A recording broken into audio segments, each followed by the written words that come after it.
We've got some difficult days ahead, but it really doesn't matter with me now because I've been to the mountaintop. I don't mind. Most Americans believe that ever since the civil rights movement, we now live in a post-racial society. Well, you're wrong. For our first episode of the Race Project, we asked 8 students about their personal upbringings and how they face racism on a daily basis growing up. So they would always be like, well, what are you? Like, that's the question I got all the time. What are you? And I'm like, I don't know. Like, I didn't even know what to tell them. And then one day I remember, because I had got asked that question earlier in the day, and I went home, I just remember looking at my mom like, you know, you're really Chinese. Like, this is different. I had fried rice poured down my shirt one day in the cafeteria.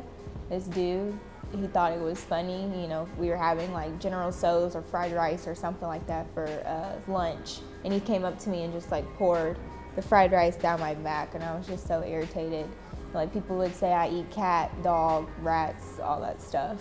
My dad, he's really the one that like helped me through all that, because he knew it was coming. So he would ask me every day, you know, Erica, what are you? And at first I didn't understand why he was asking me that question. He would be like, Erica, what are you? I'd be like, I'm half black, half Chinese. He'd be like, all right, remember that. And it wasn't until I got older to understand like why he was doing that. He was doing that to know, or for me to know who I am for myself, because society viewed me differently. Growing up, I had a lot of white friends, a lot of black friends. Once I got to high school, met a lot of Indians, and it was interesting. It definitely made you realize who you are as a person, and it was cool because of things like Diversity Club and things like that. You're able to appreciate everyone's individual cultures, as opposed to, it just created a better understanding. Yet at the same time, living in Garner, if you drive about 10-15 miles down the road, you go into Johnson County, which is the home of the KKK. So there was still, and we are in North Carolina, yeah, it's now 2015, but there were still a lot of racial things that were going on, but I think more so microaggressions. A lot of stuff I didn't realize until I was older, but I know like one thing, which is like when I realized, like I always knew I was black, but like realizing that you're black, I think happened to me when I was like 5th grade, and I had a best friend, she was white, her name was Catherine, and she was having a 10th birthday party, and her mother would not let her invite me because I was black. And like when you're 10, that's just kind of interesting to kind of take in, and you have that conversation with your parents because you don't really understand what's happening. It's very interesting, I think, because people, I've been told that you're so westernized and you don't have an accent. It's always it's always interesting to see how people perceive me, because the way I see myself is often very different from how others see me, or they come in with these preconceived ideas of what it is to be someone from a different country. My upbringing was it was just my family, we were a foreign family, like I'm not even first generation. So growing up, I used to get made fun of a lot for being Indian. And so I never that's why mainly I wasn't, when my parents were like, oh, we're gonna go back to India, it was my grandparents' 50th anniversary. I was like, no, I don't really wanna go, I can stay here. My middle school and high school experience was when I kind of started to realize my race a little bit more, in the sense that I kind of went through the whole not white enough to be around white kids, not black enough to be around black kids. So it was kind of like I was this awkward in the middle. I always thought it was really funny because obviously I know I look very racially ambiguous, but people would always say I was like the milkman's baby in my family because they wouldn't believe that I was black. Like they thought my mom was white. And they would really like push back on it with me. And I'm kind of like, I know my race. Like I know what my parents look like. One of the most pivotal moments in my life was going to a Middletown Christian school for like, I went there for daycare and then preschool and then kindergarten, like first grade. And I was, out of the whole entire school, there were 3 black kids. And I was one of them.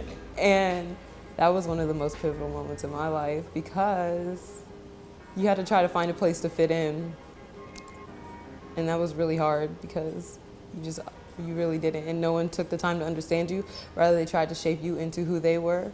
I was actually pretty lucky. I don't think that I had anything that kind of just crushed my soul, like something that stuck with me or brought me down. I'm lucky about that, but you see it all over the place. Like you can see it in the way people talk to you. It's like once they kind of get comfortable with you, then it's like, oh, I can be myself now. It's like they kind of put on a fake or a persona when they're talking to you, just see how you behave, because they're not used to black people or something, you know what I'm saying? I mean, it was fun. I think I had maybe not the most typical childhood, but I mean, who has a typical childhood? You know? Funnier stories I also like to tell, that's just kind of sad, is when I came to Africa, when I came to America, one of the questions I always got from kids was, did you ride animals to school? Because they assume that Africa is like still this huge jungle. Like I'm thinking they thought like Africa was the Jungle Book, you know? And I was like fucking riding bears and shit. And I had no clue why they were asking me that. I was like, what are you talking about? They asked me that, I was like, I don't understand, but like I kind of just went along with it. And I was like, yeah, I rode lions, are you fucking kidding me? A lot of the biggest misconceptions about being black have to do with appearance, and I've heard some crazy things. For instance, I had a music director in high school who assumed that all black people have black hair, and she said that in front of the class, and that was really insulting. And assuming that all black people have big, powerful Tina Turner, Whitney Houston voices, that was, and stating that, and when the black people don't meet those expectations of the, you know, Whitney Houstons and Obamas and all the iconic black people, then that person, whoever has these ideas that are incorrect, start to question how black you really are.